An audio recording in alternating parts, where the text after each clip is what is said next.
And welcome back to your favorite weekly sports show.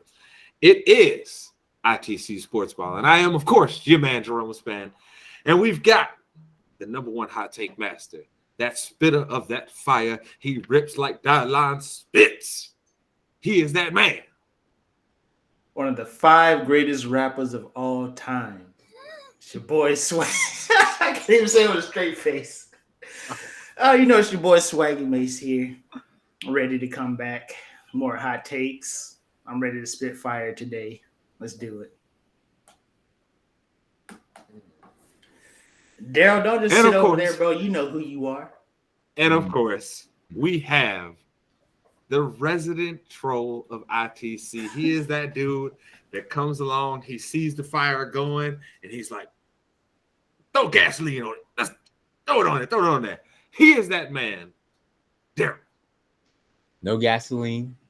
Current Monopoly champion. Current time out. Prediction. Here we go again with the lies and the bullshit right away off top. Current Daryl. Prediction champion for combat sports. How are you the current prediction champion? Explain that one to me. Let's hear this. I'm champ. You have How? How? Every time we bet, I win.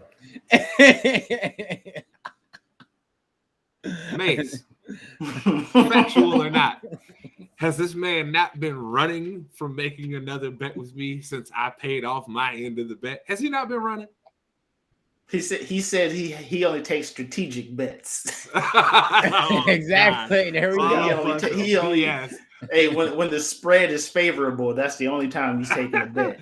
Yeah, I asked you to bet at least 3 different times since then, and each time you have turned me down. So you ain't the prediction champion of shit, because right after that card, that very next card, your predictions were trash. So get out of my face. They're not on the record. Oh, they on the record? No, they on the record. We can go back now. Every episode got a title. We can go back, baby. Don't lie now. Your predictions has been trash. Well, that's the past. That's the past. I'm the present. Reality. I'm the champion. The present. Haters gonna hate.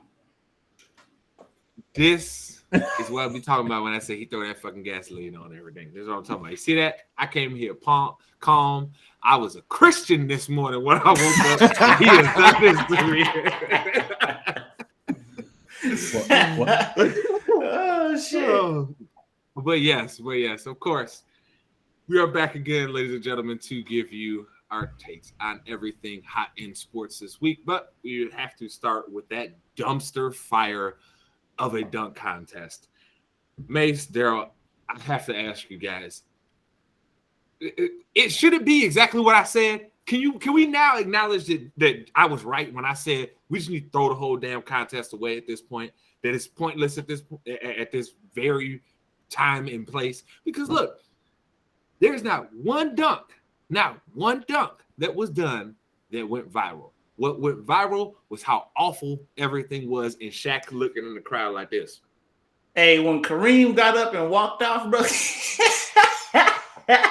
The disrespect, boy. Listen, man. This man really thought just doing a regular ass dunk in Tim's was going to get him somewhere. First off, what you doing a dunk in Tim's for? Are y'all living in New York? Where was that from? Where'd you get that from? Where was y'all? Y'all wasn't in New York? What you dunking in Tim's for? It doesn't carry the same weight when you're not in New York. I mean, maybe that would have been cool back in like 2002 when like NBA Street just came out. You know what I'm saying? Maybe that would have been cool then, but I mean, at this point, they need to let the All-Star weekend needs to just be. It needs to be either they need to bring in some dudes from other sports for the dunk contest, or hold like a 7-on-7 tournament, or like a soccer game or something like that. Like at this point, we don't want to see them play basketball anymore because they don't. This isn't a real game. Like it's just at this point, if Steph and LeBron are on teams, Steph is gonna win the MVP every time because he's gonna hit at least 23s. He's shooting 30 of them. Like I said, bro, let them boys go. Let them boys go play a 7-on-7 or play a pickup soccer game or something. Make them do a sport that's not their sport, and let's see how athletic they are. You know what I'm saying? Because that all dunk contest trash, 3-point shootout trash because all the best shooters aren't in that bitch. Trash. Nah, you said it's trash because you mad because you didn't pick your man Karl Anthony Towns, dog. I know that's your boy right there, Mace. That's your boy. Who even decided he was going to be like? Who even makes the decisions of who's going to be in these shits? How many threes has he taken and made this year? There should be like a qualifying number between how many you done took and how many you done made to be in the like I said, I think you're just upset. They just throw anybody. Hey, anybody can get hot. These are professional players. Anybody can get hot from 3 for 5 minutes. So bad. Hey, you should have picked. That's your boy, Mace. Right, you're not wrong, but you should have picked your boy. That's your man's right there, Mace. You should have had faith in him. You treated him like Shaq hit 5 threes in a row. I'm not impressed.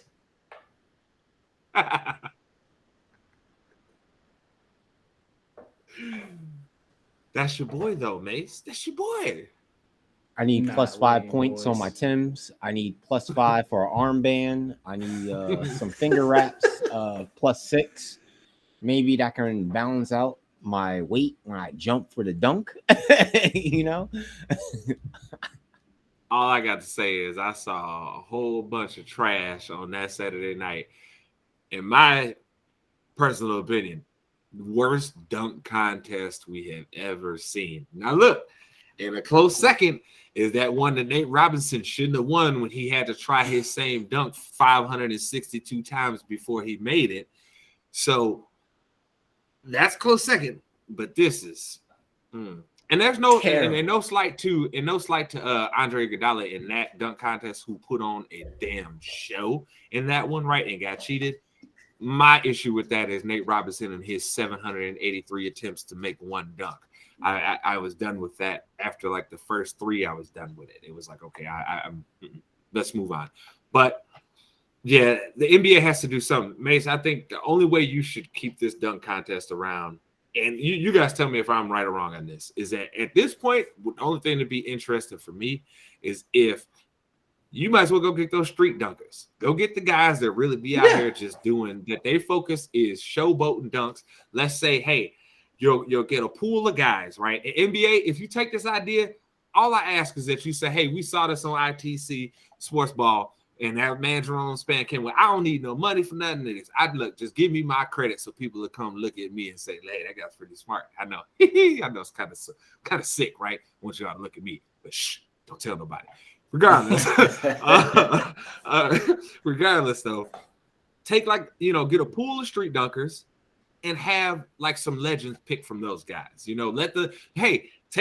guys are always doing all this all-star stuff on TNT, right? Get those guys, the 4 guys there.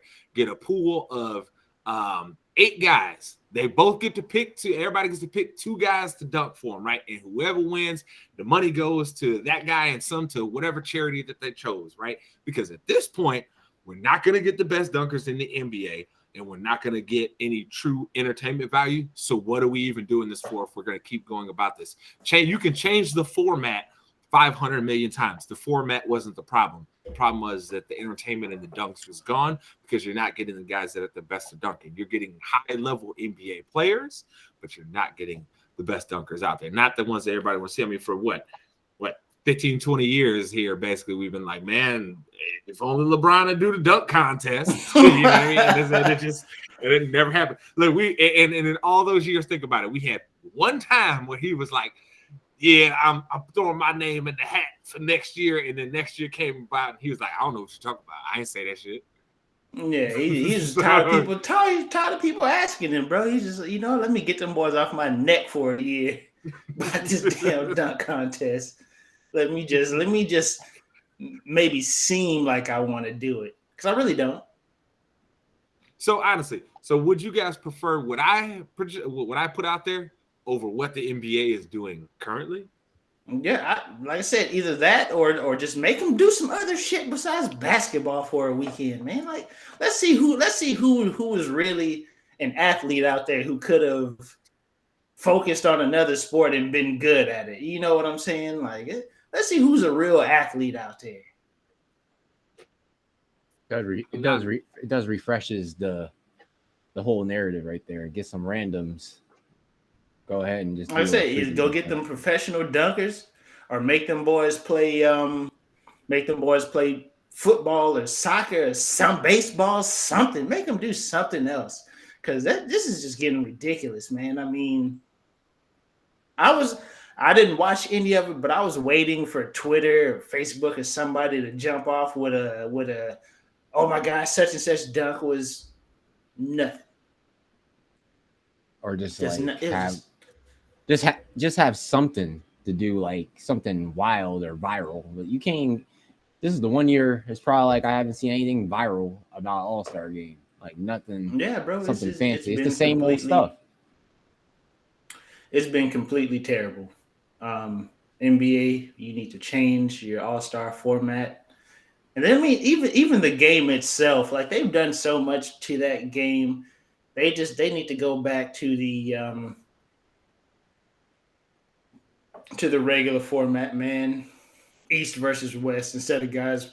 I mean, well, actually, you know what, man? Picking the teams, that's actually pretty cool. I ain't gonna lie to you, but we need to find a way to incentivize these dudes like playing hard for 4 quarters. You know what I'm saying? Or not even necessarily hard. You know, just play a little bit of defense. A little bit. Just a little bit of defense every quarter, because you know at some point the competitive juices will kick in and them boys will actually start trying to hoop. You know, 5 minutes left in the 4th quarter or some shit like that. You know, they'll try to start hooping in, but we got to do something because All-Star Weekend is getting boring. It's on its way to dying like the Pro Bowl has died, because when was the last time you actually watched the Pro Bowl? Never. Can't even think of it. Like, well, that's like the last one? Isn't that like isn't that like a little trophy for everybody? I made it to the. They used to get. I mean, I'm pretty sure they still get paid for making the Pro Bowl roster and like playing in the game and all that stuff. But like, I remember when they had like the skills competitions for Pro Bowls, bro. They actually had some legit competitions out there, like the bench competition between the linemen, bro. Larry Allen out there bench pressing 225 like 45 times or some shit like that, bro. That man was a freaking gorilla, bro. But I mean, all these All-Star Weekend and things are just, they're boring now. You just switch it up. Like, these guys aren't going to take it serious. They're not going to run. I mean, football, that's a different story, man, because all these dudes have thrown their bodies to the wayside and are told they have a month to recover before they have to play in this extra game. That's if they don't make the playoffs. So that one I kind of get. Like I said, instead of them playing football, they can play basketball or something. I don't know, do something different, man. Make that. You know what? Let the linemen play 7-on-7. And all the skill guys, make them play like pickup basketball or something. You know what I'm saying? Like, do something different. I would watch linemen 7-on-7. Oh, I see who really got the feet out there, who got the jukes. I'm with that. I don't know. That's 50-50 for me. 50, I don't. It's All-Stars. It's like All-Star and Pro Bowl. Pointless, both of them. Yeah, they really are. Like, you You know what? Every person should come in there with some sort of like charity attached to them, and they're like incentivized to do so many events or performs. I bet you they might, but then that's kind of shitty though, because like I said, dudes are coming in there. Like for instance, the Chiefs this year, they had some guys make the Pro Bowl, and they literally had like a week off before the Pro Bowl because they made the AFC Championship game. So for those guys to come back like after a week and like, okay, I got to do more football stuff, that's kind of shitty. I get that, but yeah, man, this All-Star weekend stuff, like the skills challenge at one point was actually kind of interesting. Like they actually had some high-profile point guards in there. You know, Chris Paul used to do that joint almost every year. You know what I'm saying? LeBron actually did the skills challenge. He wasn't doing no dunk contest, but he was doing the skill. Like the skills challenge was actually kind of lit for a year or two. But 3-point shootout, unless Steph, Clay, and a select few other shooters are in there, you're wrong. Like you're dead ass wrong. There's no way that you can have those guys in there. Dunk contest is terrible. Do the WNBA have an All-Star game? Do they have an All-Star game? I would hope so. I feel kind of shitty for not knowing if they do or not, but I do, bro. Like shit. Like I don't know. But if they did, I mean, well, their seasons are played at different times anyway. So like if you were talking about like mixing those in, that'd be kind of dope. Like mixing in the WNBA with the NBA players. Show them like put them on like another like platform. Like literally they get dogged as it is. Like no one really watches the WNBA like seriously, but put them on there like a dunking contest or something, or like have like WNBA versus the NBA, like see who actually wins. You know, that's cold-blooded, bro.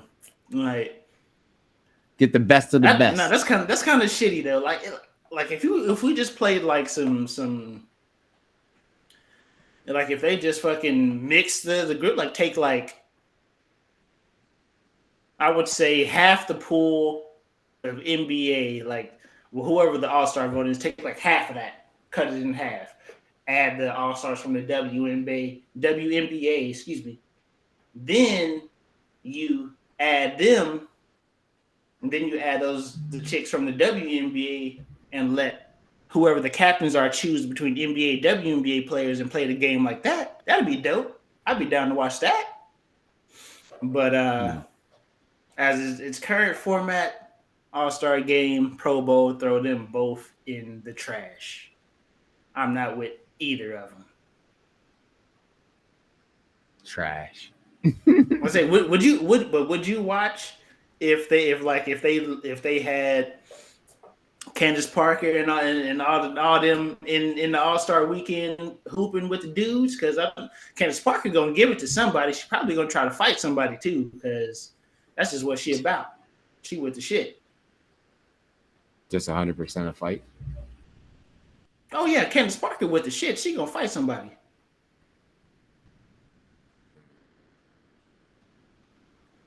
I mean, I'm not wrong. We know this about her. We know this. Candace Parker is an argument waiting to happen. She's ready to. She with the shits. If you don't know, go listen. If you don't know about Candace Parker, and them hands, go listen to her guest appearance on Jemele Hill's Unbothered. Trust me, it's worth it.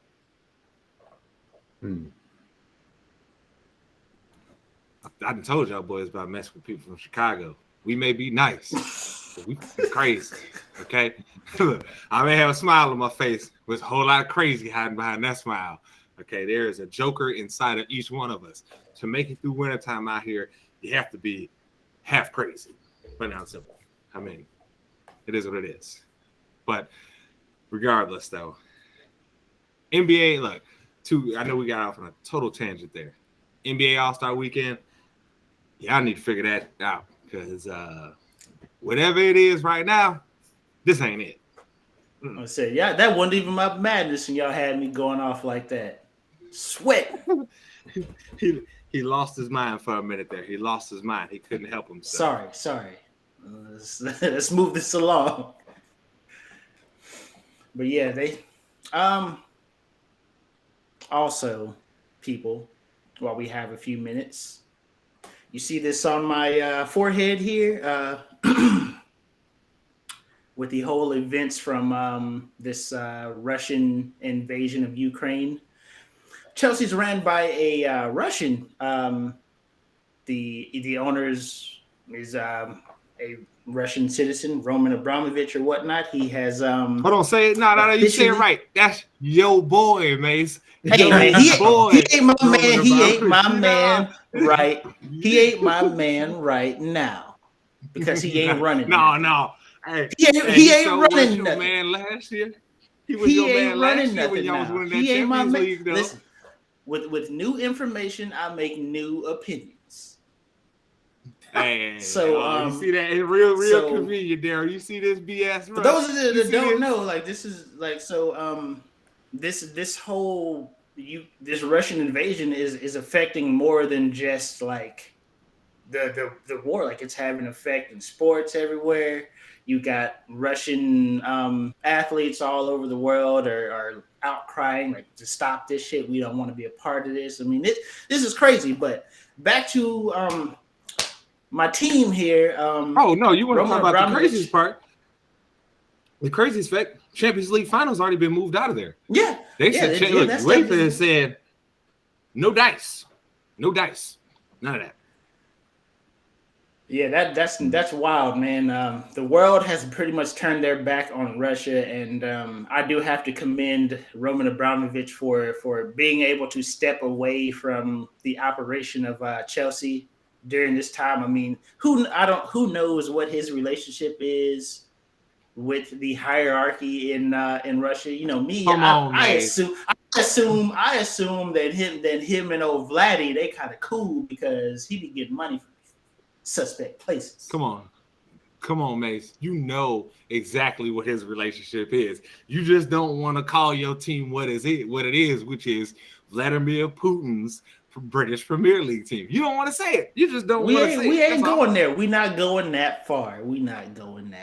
It's his team. Anyways, he has past stewardship, which is basically, for those, stewardship is a weird way to say it, but he basically just passed off the management of the club to the board of trustees for the time being. Mm-hmm. So, yeah, we ain't got. So when you gonna say we ain't got that? We ain't got that Putin money no more.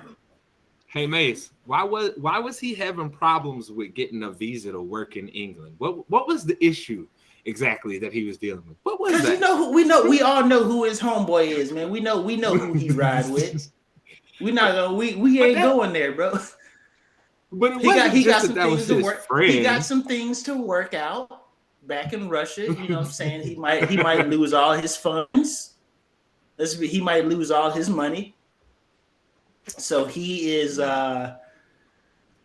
he did the right thing. He is no longer a part of the team.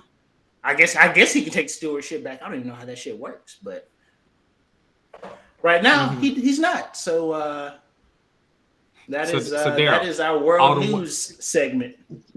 all them words he just said. Doesn't that sound like that's Putin's team? Hurrah, hurrah. Yeah. Listen, you see how they treat me right here around here, bro. See how they do me. Hey, man, hey. Next Vladdy's team. And next he's gonna say, let me bang. I ain't saying shit today. Hey, that's Vladdy's team, man. So I don't know why you trying to act like you don't know it. You know that's Vladdy's team, bro. Mm-hmm.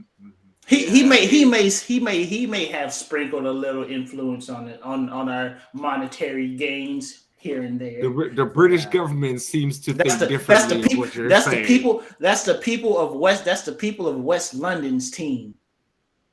No, that's Vladdy's team, baby. That's Vladdy's team. That's the people of West London's team. That's Chelsea FC. This ain't Russia FC. How does it feel to know that your team only won a Champions League using Putin's money? Hey, Stop man. cussing at him. Hey, man. It's what can I say, man? You just sound like a salty Barcelona fan. Hey, we still got more Champions Leagues than y'all, so I don't know what the hell you even talking about, That's baby. okay. That's okay, though. But your Champions League team, I've seen at least two. So I ain't got nothing to worry about. We win. We on the ride. We on the back on the rise, baby. You see that? You see that crest mace? Mm-hmm. You see that?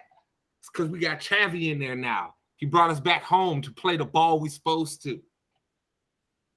Whatever, bro. Whatever. The hate is real inside of Mace's heart, and I don't appreciate it. I'm just trying to get you to be honest here and just admit that your team is Putin's team. It's not, bro. We West London's finest. West London's finest. And whose money pays for that team? Right now, it's the Chelsea Board of Trustees because they have stewardship. And whose money is backing all of that? Whose money is that? The Board of Trustees, because Roman Abramovich is back in Russia. He has nothing to do with the team the Board anymore. of okay. Here we go. So the Board of Trustees is running things now day to day, right? They're the operations manager, right? Who owns the team? And the financial manager. They are in charge of Chelsea's finances right now as well. Owns the team? The Board of Trustees and West London. No. The Board of Trustees does not own the team. You know this. Who owns the team? West London. He's not gonna let it go. He ain't gonna let it go. Soon enough, we'll get him to admit it. Don't worry. I mean, he wants to be in denial, but that'd be as foolish as somebody saying that Amazon isn't Jeff Bezos' company. And speaking of Amazon, though, Mace, there I have to ask: did you guys see the report that came out this week? We're saying when Sean McVay was going to meet with Amazon next week, Amazon was willing to go up to a 5-year, $100 million contract for him to be their lead guy on their football coverage. Gentlemen, let me ask you this. I have to ask. So if you're McVay, you're coming off the Super Bowl, you're like one of the hottest coaching names in all of sports, if we're just being honest, right? Because you're the youngest guy to ever win a Super Bowl. You're the youngest to do this, youngest to do that, blah, blah, blah, right?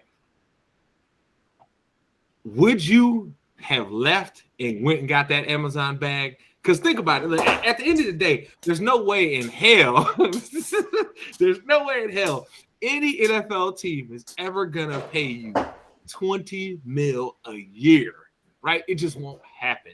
There's never – I think the most expensive coach contracts we've seen are like $10 to like $12 million a year. Yeah. And those were for like guys like Phil Jackson and stuff when it was like, come on, dog, we just need you to make this one more time, just one more year, baby. That's it. We'll give you all make it work for money, us. Right? Mm-hmm. Get special cheers and you know what I'm saying? Boy, oh my goodness. So I have to ask. Daryl, let me ask you first because I know you. I know you all about that bag. But I'm curious here. If you're McVay, because I know you're also a football fan, right? You know how valuable a Super Bowl is. If you're McVay, what would you have done? Would you have stayed with the Rams, knowing that there is a potential that your best player might end up retiring, and that you are more than likely, I'd say if we're putting a number on it, 80% chance your team is going to look drastically different than what it did this year. Would you have just said, I'm out, I'm going to get this bag? Yeah, I'm still going to get the bag. I'm still getting the bag. Because it plays out perfectly. You do not destroy your opportunities when you have it at that time. You don't burn bridges. That's the thing. Like if you could say you can get that opportunity anytime you want, then you can go do the other option. But if you can't, if this is like a once lifetime thing, I'm just gonna go straight to that thing. Am I wrong? I ain't mad at you, dog. It's hard to ever get paid $20 million a year, especially to just be talking about a sport. 20 mil. I mean, we was tripping over John Gruden making 10. This man over here, they was gonna offer him 20 a year, bruh. Love. That's what that is. Look, love. I'm gonna tell y'all something. I love football. I absolutely do. I love sports. But 5 years, 20 mil a year to just talk about sports, and I ain't gotta be up late, messing up my sleep cycle, working these crazy ass hours no more, and I already got a Super Bowl ring. I think I'm going to get that bag, baby. I'm good, because guess what? I still get to enjoy football. It's just I don't have to do all the shit that grinds you to pieces as a person to where you end up looking like a crypt keeper by the time you're done being a coach. That's true. I mean, it lines up perfectly. Rams don't have a first round pick for like 4 or 5 more years. He could have chilled, got that bag, came back when they had a first round pick. I'm pretty sure the Rams would welcome him back because whoever they coach was probably gonna be trash anyways. Because they ain't got no money, they ain't got no draft picks. Do the savior like John Gruden, huh? Yeah, listen, they ain't got no money, they ain't got no draft picks. He could have left for a couple years, got that bag, came back when they had a draft pick. You know, Matthew Stafford probably be retiring. It probably would have been trash 2 years before then. Like he could have any quarterback he wanted in the draft because he's gonna be picking in the top 5. Like, come on, man. Think. Take that bag. Get that money. Get the bag. Aaron Donald might retire on you. But hey, look, I'm gonna tell you something. OBJ ain't coming back. Your next best receiver only got one knee now. Because he's a free agent this year.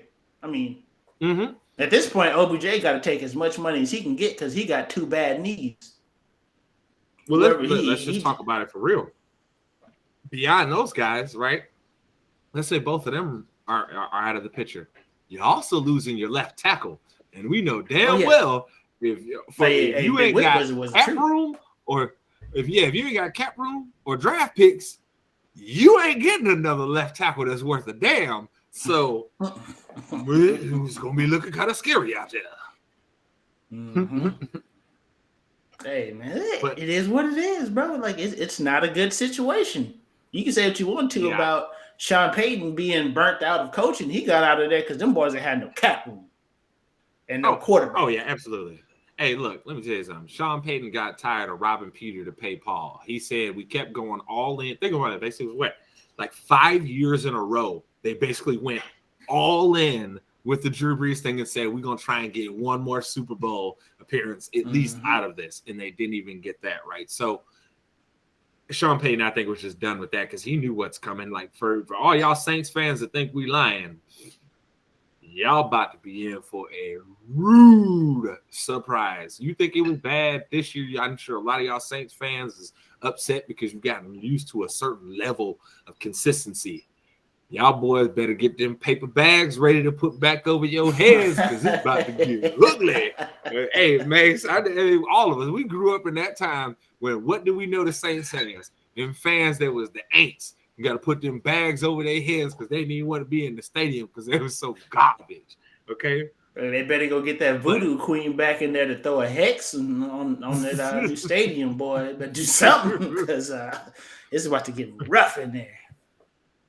And I mean, talking about getting rough though, Mace, what the hell is this reporting that we're seeing that teams are still interested in Carson Wentz? What do they have to say? What has to happen? I have to ask you both because I know Daryl, you saw him in Philly. You saw that he is highly overrated, right? Even at his time when he was playing at like what was known as an MVP level, right?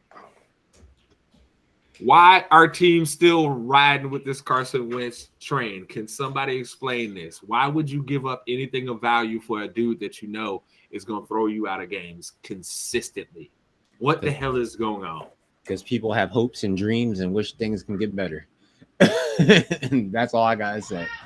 There's no way. Because guys don't like to admit when they're wrong. a lot of these player personnels and execs and stuff had Carson Wentz rated high, had him high talent and all this and stuff. So they don't want to sit there and have to be like, dang, he really was trash. And I'm glad we passed up on. Like, nah, I was right about my evaluation. He just needs to come to my team and my system. That's what he needs. That's where we are right now in the Carson Wentz cycle. The whole, if he was just on my team and my system, he would be who I thought he was. That's where we are in the Carson Wentz. I mean, look at the Colts. That's why they brought him in. That's why they gave up everything to bring him in, because they evaluated him high and they thought that if he just came to my team, everything would be all right. Hey, look, man, what has to happen though for teams to stop believing in this though? Like, I mean, how many times are we gonna get our team's gonna get themselves fleeced trading for a guy like Carson Wentz, where not only, first off, he's one hit away from being injured because he don't know how to fall right. Okay, that's one thing I will give Tom Brady over his career. Even the hits that he took, he understood how to fall right. Like, there is a right way and a wrong way to fall, people. I know it's weird for some of y'all that may not have necessarily played sports like that, but like, there's a right and a wrong way to fall. Some of this stuff you can kind of avoid more serious injuries. To get what he's saying, man, go back and watch some of them old wrestling. What are you talking? Dang, you know what I'm talking about though? Like the amateur wrestlers who got their shot, they were learning how to freaking fall and all that stuff. Like, learn how to fall. Mm-hmm. Yeah, definitely. Like going back. You know what I'm talking about though. I can't think of the name of the show. Yeah. You have to learn how to fall, learn how to freaking go on the ropes the right way. Don't forget about Tough Enough now. Oh, Tough Enough. There we go. Yeah, man. Yeah, man. Like these guys learned how to fall. Somebody needs Carson Wentz. Find you somebody to teach you how to fall, how to slide. You got enough money, you can buy a coach for anything you want. You know what I'm saying? Mm-hmm. You fleeced two organizations out of a lot of money. You can get whatever. You can get these people to teach you how to do these things. You can go down to the local YMCA and promise you find a baseball coach that'll teach you how to slide. Mm-hmm. It's a basic skill too. Like that's what's amazing to me is that Tom Brady, even at his advanced age, was still out there sliding, no problem at all. But then you look at a dude like Carson Wentz, and it's like every time he goes to slide, it's like, oh my God. His fucking knees buckle and his ankles fling. I was like, oh, you just hurt. You just hurt every time he slides. He gets hurt every time he slides. He has to. That's what I'm saying. It's absurd. So, like, I have to ask you this, but I have to ask both of you this, though. Do you think another team is going to trade for him, or do you feel like this may be fluff by his agent being put out there to try and get somebody to get, hey, let me go give Carson a chance? Like you were saying, though, Mace, if we just bring him in here, he'll get it together. Oh, I definitely think he'll get another shot at another team. Like, somebody will give up too much for him. Especially, I mean, the quarterbacks to pick from in this draft, to be honest with you, if a quarterback gets picked before maybe like that mid first round, that in those teens on in the 20s, you're wrong, because ain't none of them worth that pick. But maybe a team who thinks that way is going to be like, you know what, man, let me go give up a little bit for Carson Wentz and actually go pick a player that's going to impact my team for more than a year or two. You know what I'm saying? Like, somebody's going to take a chance on him. So if you had to put your finger on it, Mace, what team is going to trade for him? Like, nothing on the line. Just if you were saying, because you know how some of these teams do business and stuff, right? Who is it that's going to trade for him? You know what? I think Carolina's in a bad cycle right now, man. I could see them. Because think about it.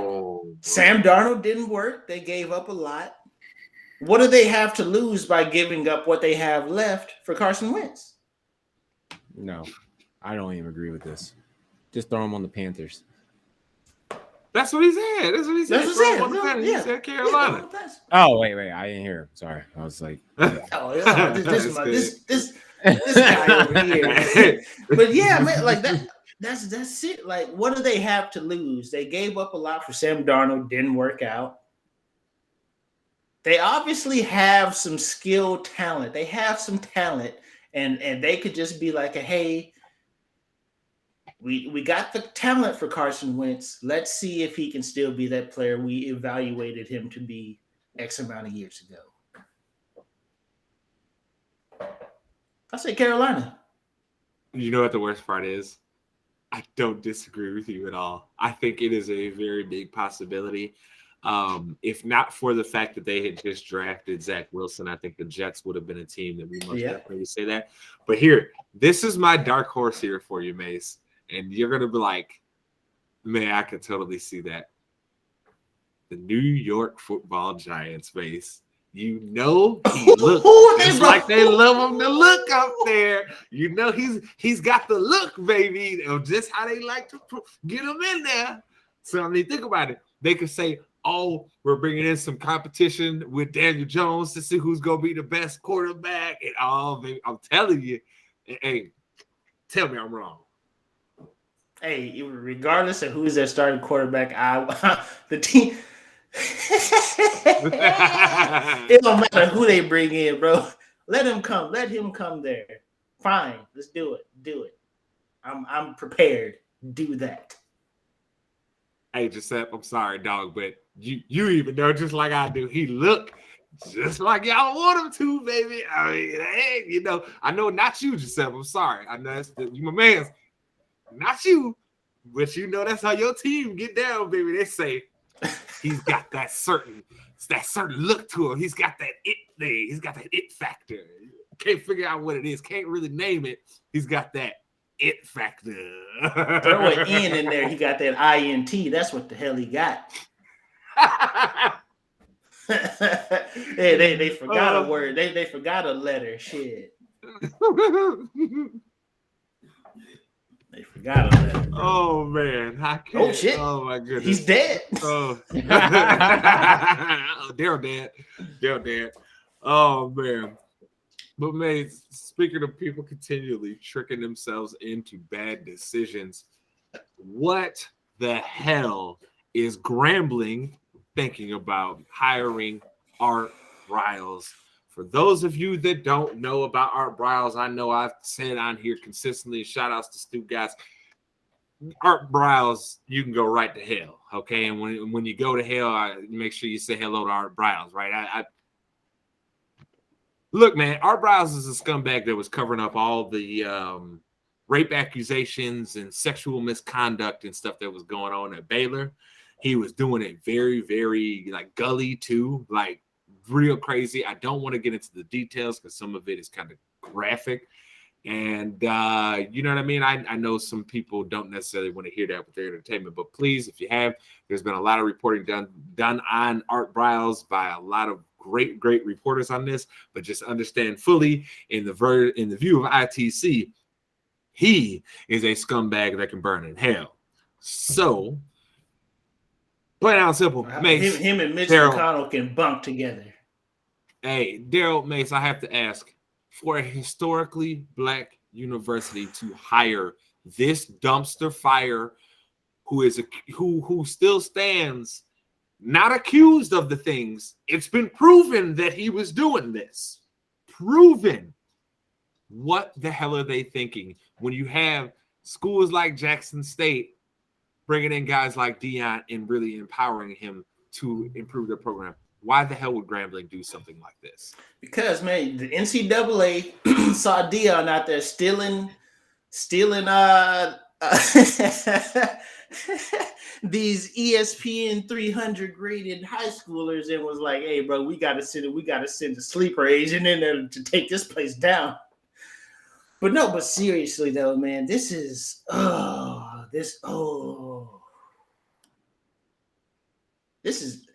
how's he even considered for a job? First of all, how can he even come outside of his house? How can he even leave his house? Somebody should be protesting his dwelling every day. Because like you said, man, Art Briles is a terrible person. He did some terrible things. I don't care how good you think of a coach he is, what he can do for your football team. From these boosters got daughters, and they approved and they approved his paychecks. The president of the school he's married, probably he knows a woman, he knows women, and you out here bringing Art Briles into your organization, to your school, into your football program. Come on, man. Just from a pure PR perspective, right? How effing stupid do you gotta be to do this? Like, Grambling better not be on TV. Their football season. They do, Mace. You know they play. I think they have like every year they have. Yeah, they got like the 4 national games. I think ESPN's got one. I know NBC has, I think, 2 of their games, and I think CBS has got one too. Why would you do that?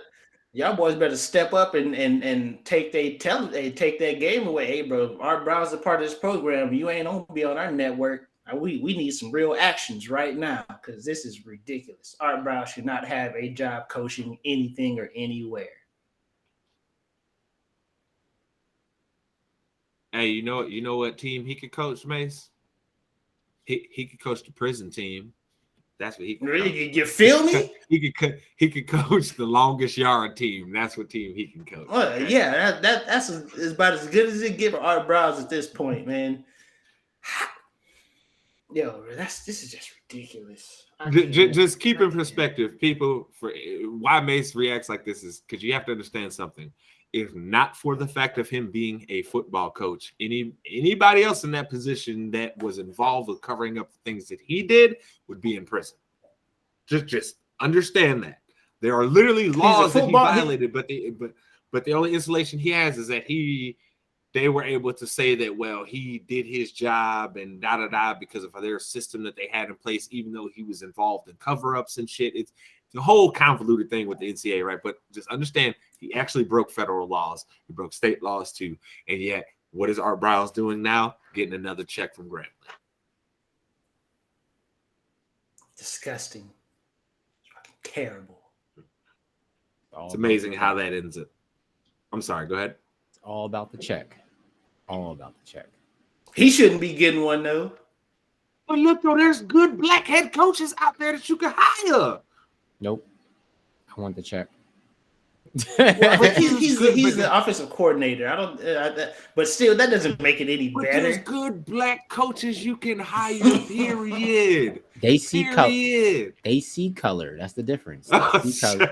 They see color and then say, I don't want that. I can't with this man. I mean, I fucking can't. It would be just as bad if he went to one of these Power Fives, but going to a HBCU, man. Right, you know how hard it is right now for HBCUs to get funding and get the recognition that they deserve for not only being programs that can put out athletes, but just being great scholastical environments. And now you bring in Art Briles.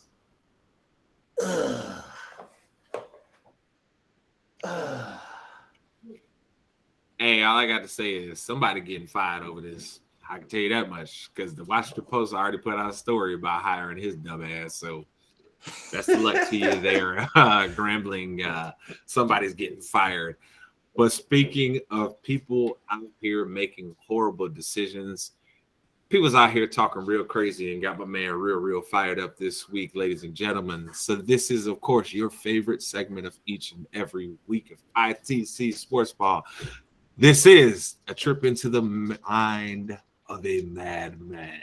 This is Mace's Madness. So I'm gonna let you know about something that I take very seriously here.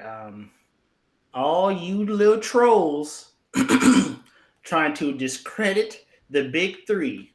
Now this ain't the NBA Big Three. This is the Big Three, the anime Big Three. What I mean by that is Bleach, Naruto, and One Piece.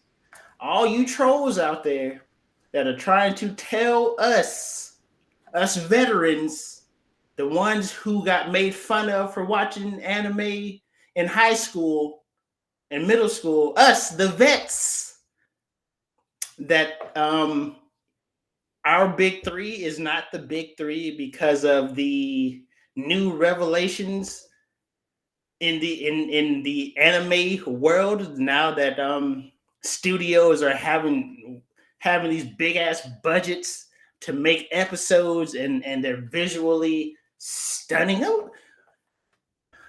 Y'all, they ain't gonna never crack the big three. The big three will always be the big three. Because without those shows, we wouldn't have no Demon Slayers.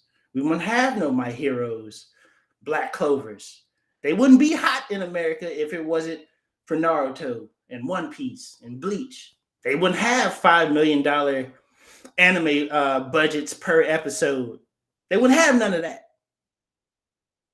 You can't have no big...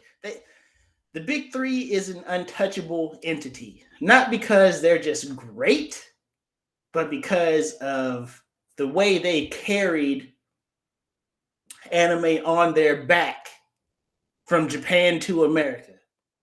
That is why they are the big three. They put the team on their back and said, we about to blaze a trail over here to this money. That's what they did. That's what they did for y'all. That's what they did for Demon Slayer. That's why they got that budget. That's why you can see Tanjiro's face as he has a blade stuck in his neck, still trying to cut somebody's neck off. Like, we can see that now in plain sight, in all its visual glory. You know, he just said, Daryl, he said One Piece did that. So one of y'all wouldn't have to do none of that. They trying to make y'all life better. As soon as he say One Piece, he makes that whole statement like done. I don't even want to hear it. He said Hove did that, so hopefully you wouldn't have to go through all that. That's right. Listen, they was in them trenches trying to make it for y'all to get there. That's what happened. Them boys went out there, put the team on their back so y'all could thrive. Y'all need to put some respect on the big three. Tired of this. Tired of it. Plus, them stories can't touch the big three stories out of my face. I'm done with y'all. Not having this conversation no more. The big three will always be the big three. They're untouchable. Their place is solidified forever. Forever. Not having it.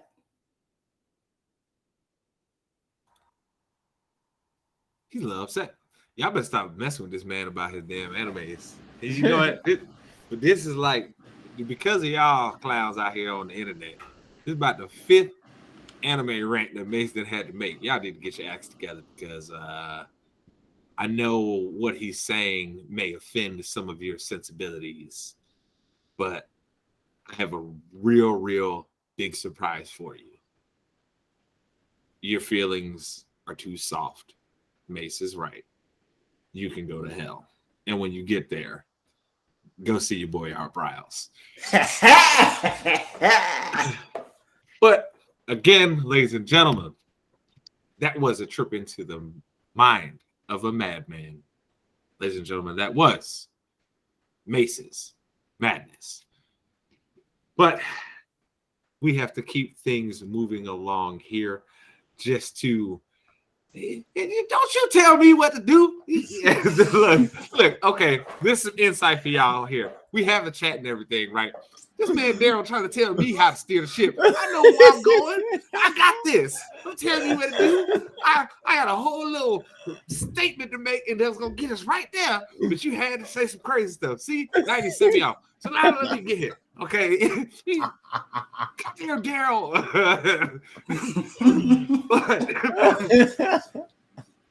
But speaking of people acting a damn fool, we have to talk about the release video this week of John Jones's arrest that happened from his latest arrest that happened on the night that he was inducted into the UFC Hall of Fame. I will let Daryl speak his mind on this because, you know, John Jones lives rent-free in Daryl's mind. So we have to let him speak his piece on this anyway. So, Daryl, I have to ask, after watching the video and bringing it to everyone's attention, which for those that didn't see it is widely put on the internet right now, what is your opinion of what transpired? Told you so. Told you. Come on. Told you so. That's my opinion. I'm not out here saying he's the best and the greatest. I just know he's full of problems. That's all it is. This is his fault. That's how I say it. It's 100% John Jones' fault. 100%. But I have to ask. You say it's 100% his fault. But again, though, what exactly are you saying you were right about? I'm a little confused. I'm right that this man doesn't learn. This man don't want to fight. He's good with Twitter. You know, he's good at fighting in Twitter, but he can't fight in the octagon. So all that from an arrest? Well, his arrest was plain out stupid. He's acting a fool. He's being. Go ahead. Go. I'm waiting on you. Go ahead and say it. So I can just. He's around 10 cops.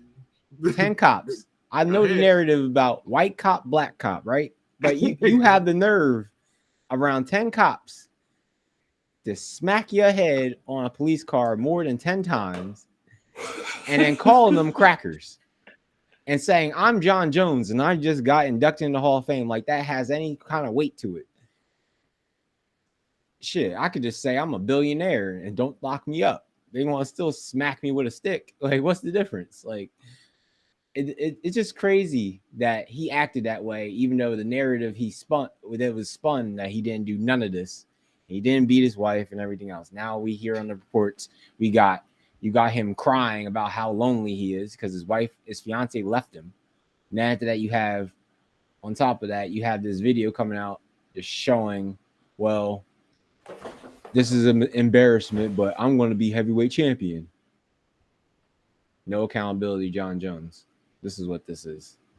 But that's your boy, though. He ain't rent free in my head. I know he's sitting at home, eating, chilling, in depression, and not going to fight nobody. So I'm good.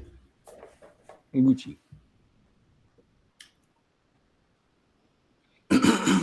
Let me take the reins here. Listen, man.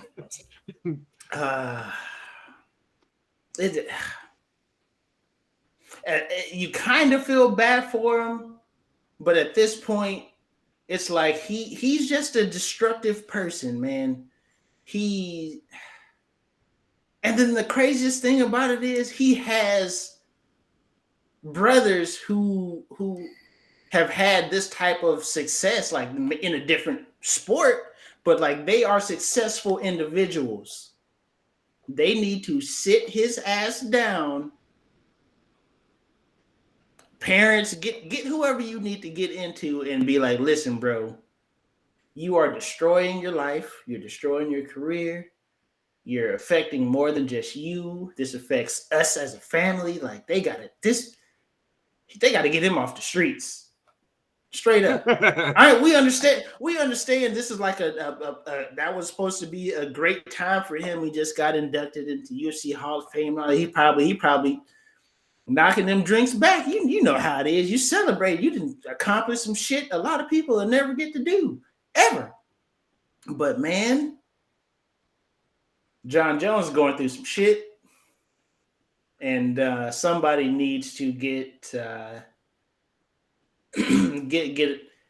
hold of John Jones before them bullets get a hold of John Jones, because we know how the cops treat black people. They don't care if you're rich, poor, one of them. They don't give a damn.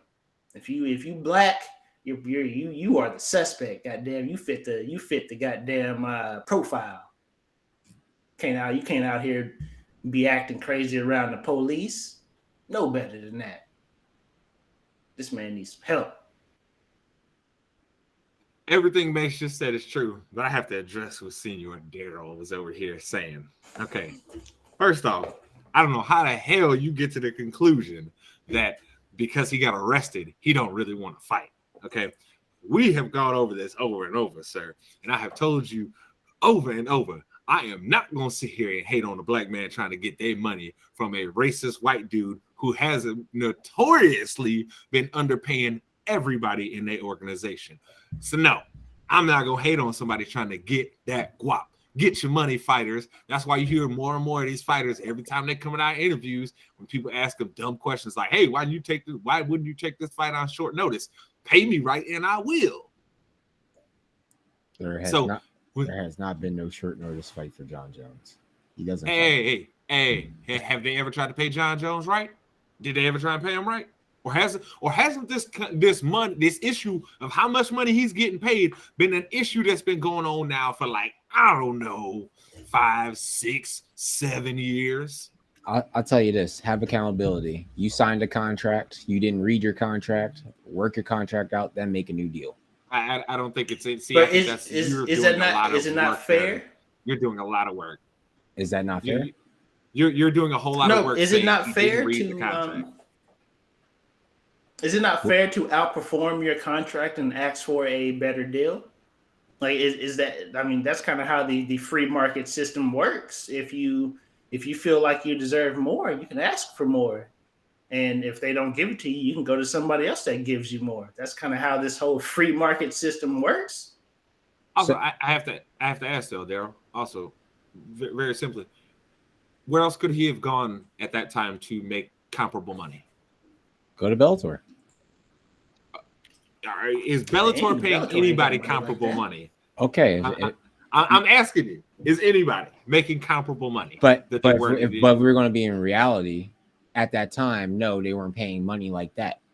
So at the end of the day, you're at the top company. You're not going to go back to the indies or go to indies.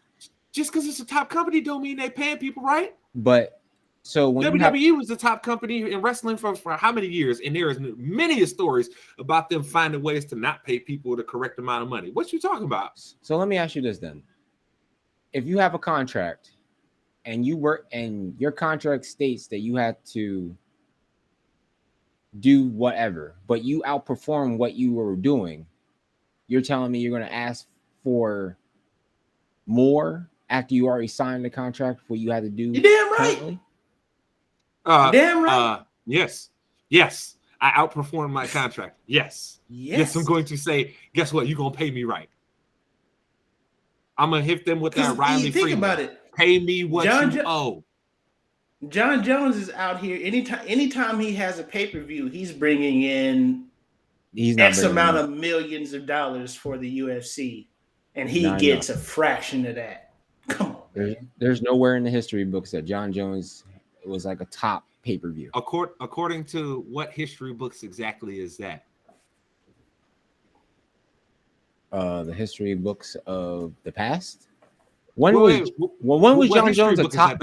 Wait. No. You're missing what I'm asking you. What history book is that? Pay-per-view buys. And where can you look those up?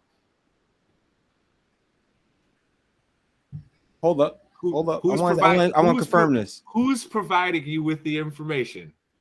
Did you stop to ask yourself that? Because if you notice, there isn't reported numbers for every UFC fight. So I'm just saying, like, hey, I mean, you say all this, but again, you put John Jones on a fight card right now, and I guarantee you it'll outsell 90% of what they've put out the last year and a half. And why you say that, all 3 of the Cormier fights made money for the UFC, big money. So I'm confused on what you mean by that. This is the thing. We might not have history of pay-per-view buys.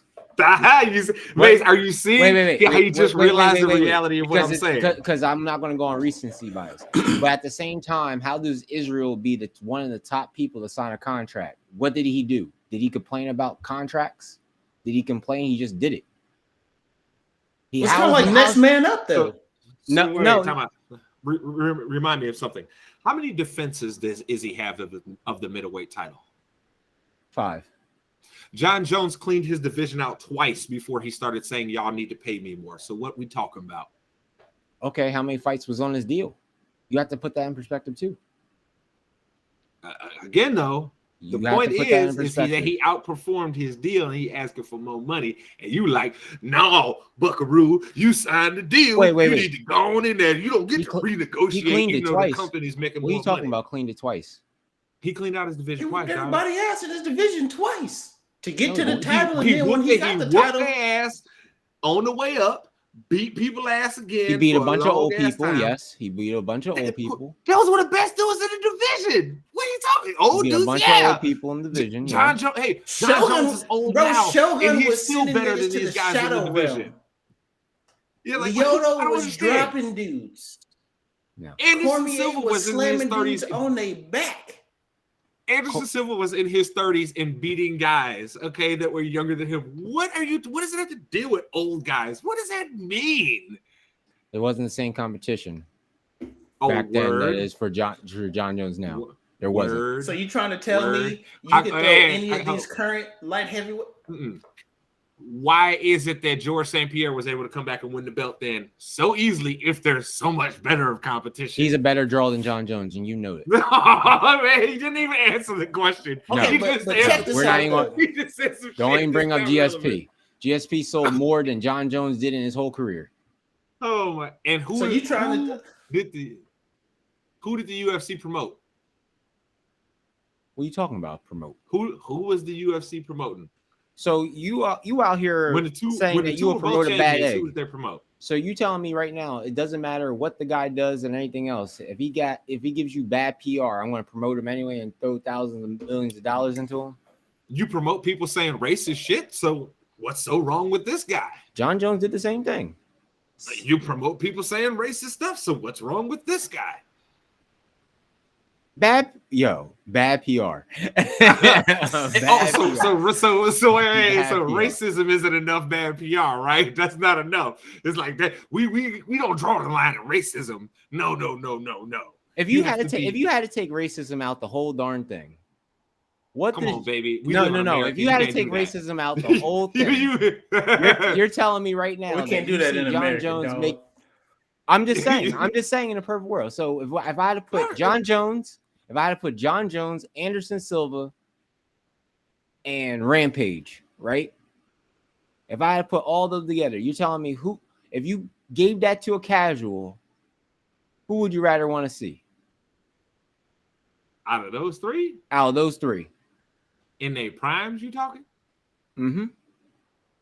Well, Anderson Silva, he's my favorite fighter of all time. I'm taking the Spider, baby. That's a hard question. I'm taking the Spider, bro. Yeah. Why didn't you pick John Jones? John Jones would have been my number 2. No, but why he has to be number 2? Why? Because you put him up against one of the GOATs, bro. Because you put him up against the guy that I used to consider the greatest fighter of all time. But John Jones is supposedly a GOAT. John Jones is He's the GOAT. So he's not a better GOAT than Anderson Silva. Why? Listen. Why? Okay. I'll tell you why. Nostalgia.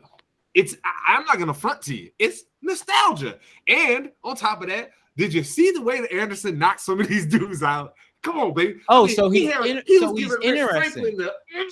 So you're telling me that it's interesting. Anderson Silva is interesting. John Jones is less interesting?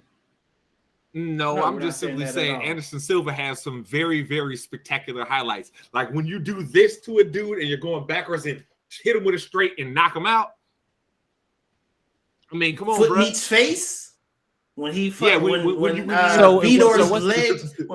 kneecaps turned to jello and he crumbled to the ground, like somebody just detonated his kneecaps. He just and John Jones don't have any good highlights like that.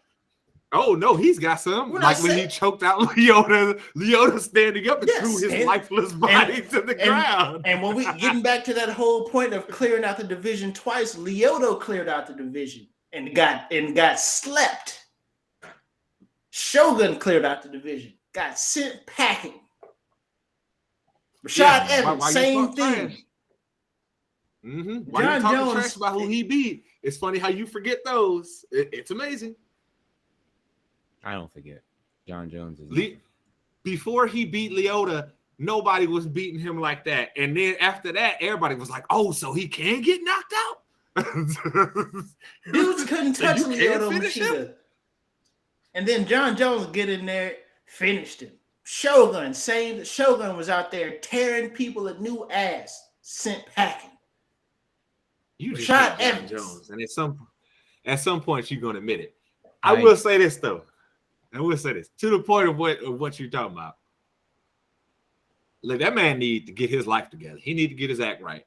Okay, he needs some serious help to deal with being able to process his emotions better, because the trouble that he seems to continually get in is stuff that you could view as like emotional stuff, right? Where he's making these very, very snap emotional decisions, and it seems like he does not have a good coping system to deal with stuff.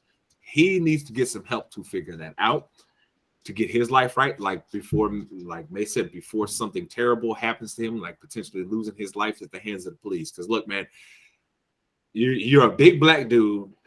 Not all of these cops is going to be so nice to you. It seemed like a lot of them dudes that you were dealing with in that video, it seemed like they actually knew you and actually kind of liked you, if you want me to be honest with you. So you actually got off kind of fortunate.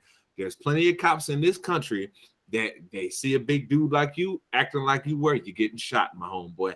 So target practice.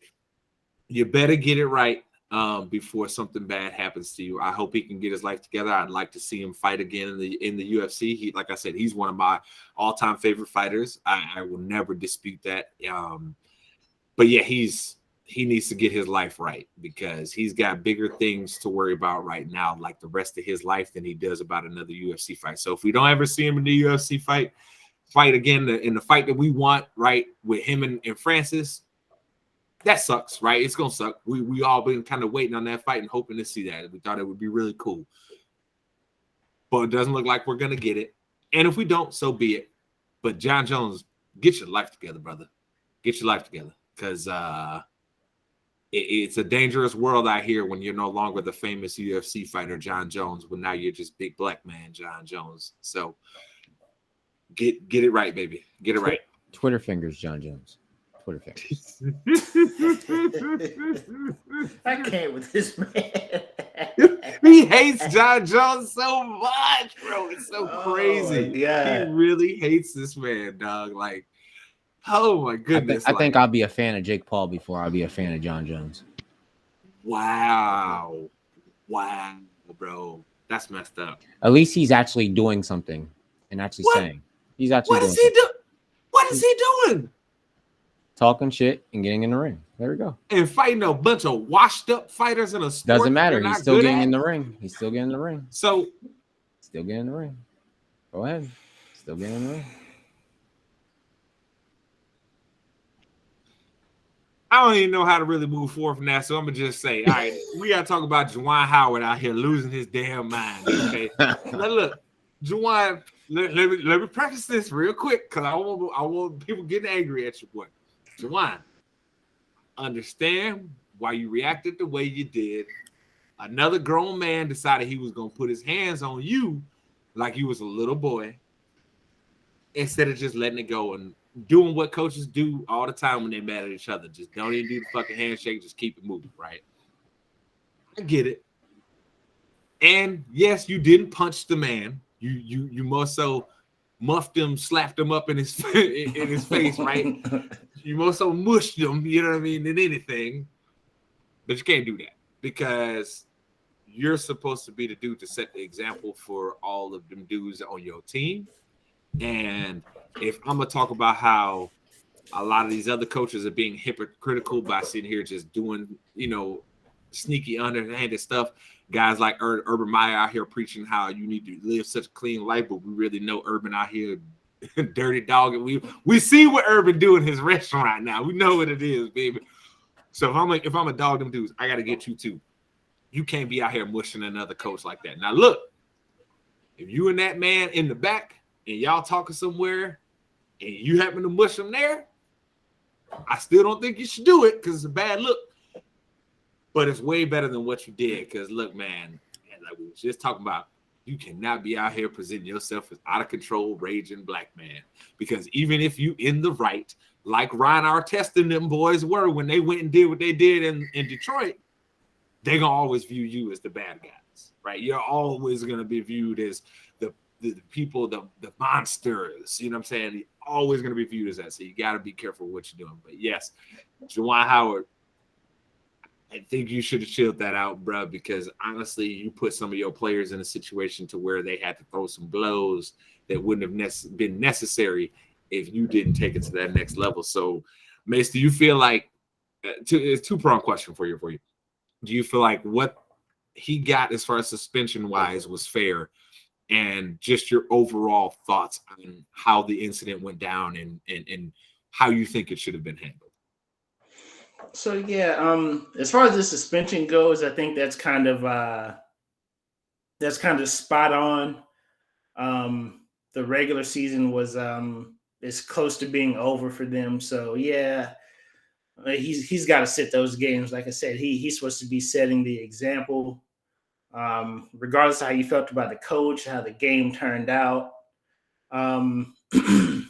he's got to carry himself better because he's a kid from the hood that made it. He came up, an NBA player. Now he's coaching his alma mater. From Chi-Town, baby. Yeah, you got to do better than that, man. You got to understand that the spotlight is on you, not the Wisconsin coach. You're the 6'10" black guy. You're the famous man. You're the draw in that event. No, nobody on the floor. You are the draw in that event. So he's got to do better right there. But it's kind of hard though, man. Like putting myself in that situation. Let's say some other grown man tried to stop me. Like, listen, bro, I don't fuck with you. I'm slide right by you. If you try to stop me and force me to acknowledge you, I'm gonna think some type of way about it. And if you force the issue, I might put my hands on you. So that's such a catch-22 right there, man. It's so hard to sit here and say that we know Juwan Howard shouldn't have did it. We know he shouldn't have did it. But do we understand why he did it? Yes. We understand, man. Get out my face, bro. You damn right. Get out my face. Straight up. Regardless, like I said, I don't fuck with you. Don't force me to fuck with you if you know I don't fuck with you. Let's just keep moving. I have a cardinal rule. You can talk about me in the press conference all you want to, but right there at that moment, don't fuck with me because I don't fuck with you. I have a cardinal rule as just a human being. You can say what the freak you want, right? Don't put your hands on somebody, because as soon as you put your hands on somebody, all the rules of decorum and everything that we're supposed to have are off. I am a person who believes you put your hands on me, I'm gonna beat your ass so you don't do it again. Okay, so knowing where Juwan's from, knowing about his upbringing, knowing who he's carried himself to be, that's not somebody that you should probably put your hands on that man like that. You should probably rethink that. And as far as that Wisconsin coach, let me tell you something. Lay your hands on another grown man like that and see what happened to you. You're lucky he didn't punch you. Because look, as much as people want to revere coaches like a dude like Bob Knight, right, for all the crazy stuff that he done, you do that to Bob Knight, he'd have punched you in your damn face. Okay? You grab Coach K like that, he probably going to punch you in your damn face too. Okay? At some point, you have to understand these are still grown men too. Don't sit here being disrespecting a grown man thinking he won't put his hands on you.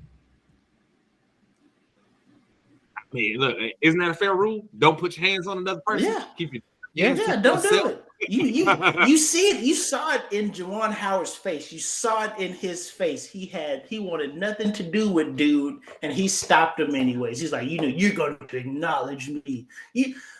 Y'all seen the movie 300, right? Dude was being real disrespectful and got kicked into the hole of abyss.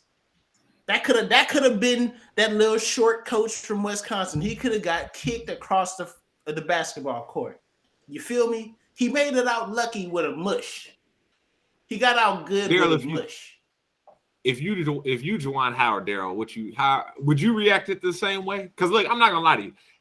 Looking with 2020 hindsight, yes, we can say he reacted poorly, but I can't tell you that I wouldn't have reacted the same way. Somebody come grab me like that, bro. Like that's fighting. That's like you ready to fight. He grabbed him like a dad grabs a son. Like, hey, let me tell you something. Whoa, right? You better calm that down. So there, I gotta ask, would you have reacted the same way Juwan did? I would have took him to the moon. To the moon, Alice. To the moon. Took him to the moon, like straight up. I'll treat him like a Dogecoin. boy. Man, I don't know. You just shouldn't put your hands on anybody. You're a grown ass adult. Point blank. Period. There's consequences for that. That's battery. Like we acting like we could just put our hands on everybody and just hope for a self-defense law. Come on now, you can't do that. Doesn't work. Does not work at all. This is not high school. They're not gonna break you up like be nice. No, they're not gonna do that. They're gonna lock your ass up. That's what they're gonna do. If they want to be they can bully people in prison. They can do that. See how that works out for you. Grew up some guy. It's just wild to me that he figured that he was going to force another grown man into something he didn't want to do. You saw it on Juwan Howard's face. He was just ready to get out of there. He was like, you know what? Take my lump, angry. Let me just get up out of there. And this man was like, nah, player. You have to acknowledge me. And if you don't acknowledge me, I'm going to stand in your way. Huh? Hey, like May said, he made it out good with a mush.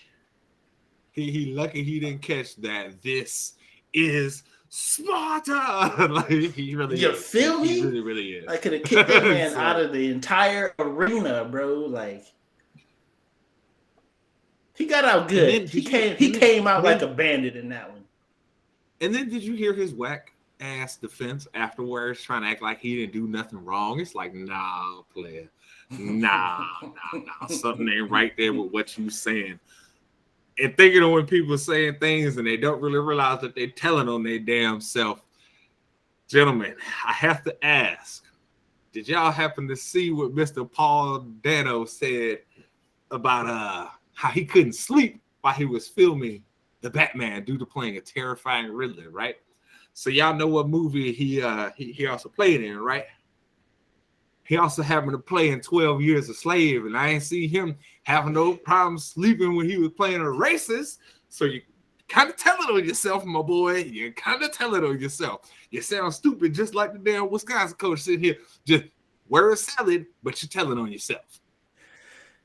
And I get it, man. These are characters. We hope these aren't portraits into their true selves. But if you can play a slave owner and not think twice about it, you might be having visions of grandeur every time you step on set. You feel me? Like this could be more. This could be more than just a role for you. Like he's trying to tell you who he is in his soul, goddammit. He's trying to tell you. I get it, man. His heart is.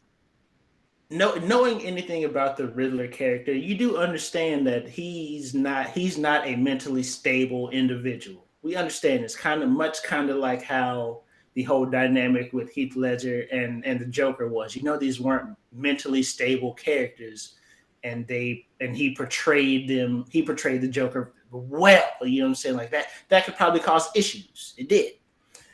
But to sit there and to say the Riddler was the character that gave you nightmares when you were a slave master slanging around that hard R?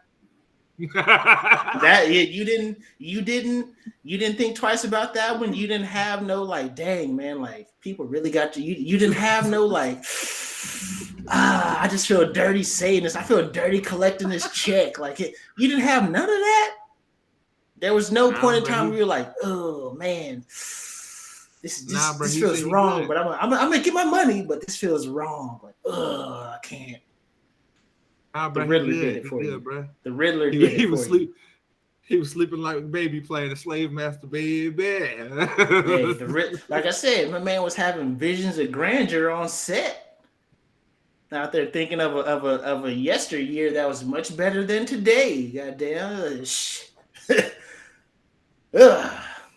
That's wild to me. Like, you got to be aware of yourself before you say stuff like that. You have like a publicist. You have people that are supposed to keep you from saying terrible things. Like you have an agent. You got people around you who can be like, you know what, my boy, like that might not be the best thing to say. Like, take it down a notch. We understand the Riddler's a psycho, but don't tell people that you had a bad time playing the Riddler when you was slave master Jimbo not too long ago. Them tongue twisters messed me up. Right? Like, how now, brown cow? That got you. Oh man, that got couldn't you. sleep, man. That took you out. He couldn't sleep, dude. Putting all those riddles out there. Oh my goodness. Well, boy, dropping that hard R and left him sleeping like. Hey, he was like, you know what, man? I'm doing this for my people, bro. I got to drop this thing tough. I'm doing this for my people. Oh God. But that again is another resounding episode of ITC Sportsball. Mace, tell the people where to find you on all your socials here. You know, come check me out. Twitter, funky __ can't even get it out, man. Boy, he speak from my tongue twisters. Funky _Steph09. Catch me out on Twitter, man. Nindime Summer on Instagram. Or come check out the stream, twitch.tv/swaggymace. And then, of course, Mr. Low Elo Janitor himself. Let people know where to find you. Instagram, Twitter, Alvarez Effect, Low Elo Janitor on everything else. Oh, God. And, of course, people, you can find me at JSpanderman everywhere. It's either JSpanderman or JSpanderman23. It just depends on where you see it. You either see the logo or my pretty face. See? This guy right here.